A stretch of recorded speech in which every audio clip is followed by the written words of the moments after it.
বাইরে রাখেন, আস্তে যাও।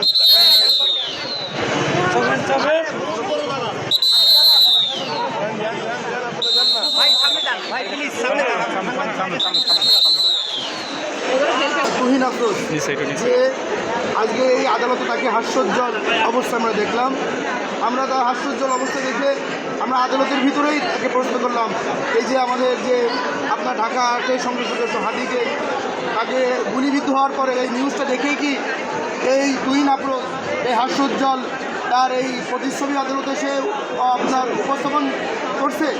আপনারা জানেন এই তুহিন আফরোজ সে তার পিতা এবং মাতাকে সে একটা চুরিতে তার বাসা থেকে বের করে দেয় এবং আজকে এক বাদী এই বিজ্ঞ আদালতে একটা শেয়ার মামলা করে। যে চুক্তিনামাটা সে জাল জালিয়াতি এবং প্রতারণার মাধ্যমে সে সৃজন করে, সে তখন এই বাদীকে বলে, আমি আন্তর্জাতিক অপরাধ ট্রাইব্যুনালের প্রসিকিউটর, ওই প্রভাব খাটিয়ে আমি 40 জন লোককে ফাঁসিতে ঝুলিয়েছি, তুই যদি আমার কাছে এই বাসের দাবি করিস আর টাকা দাবি করিস, টোটাল 78 লক্ষ টাকার উপরে সে এই জাল জালিয়াতির মাধ্যমে সে এই বাদীর কাছ থেকে আত্মসাৎ করেছে।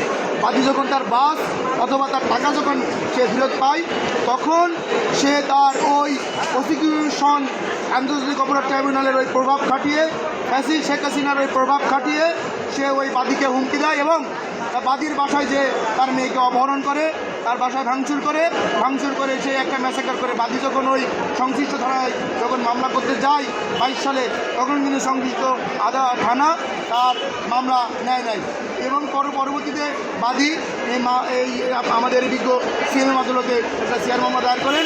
সেই মামলায় আজকে শুনানি হয়।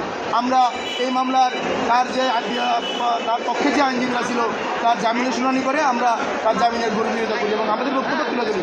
ব্যারিস্টার তুহিন আফরোজকে এই মামলায় আজকে সম্পৃক্ত করা হয়েছে এবং গ্রেপ্তার দেখানো হয়েছে।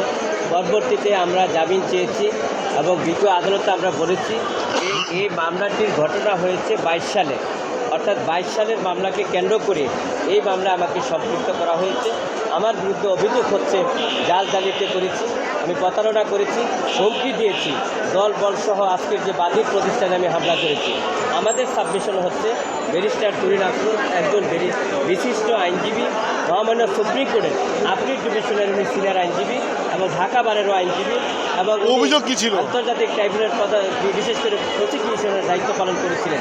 সেই কারণেই ওনাকে উদ্দেশ্য পরিচিতভাবে ভিত্তিহীনভাবে একটা মিথ্যা মামলায়, প্রতারণা মামলায় এবং জাল জালিয়াতি মামলায় এবং হত্যা প্রচেষ্টা মামলায় ওনাকে আজকে সম্পৃক্ত করা হয়েছে, শুনানি দেখানো হয়েছে।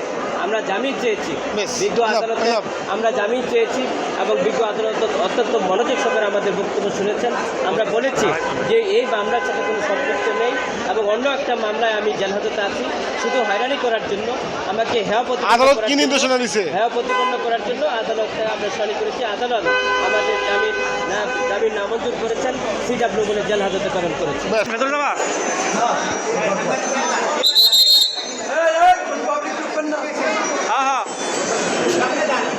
সামনে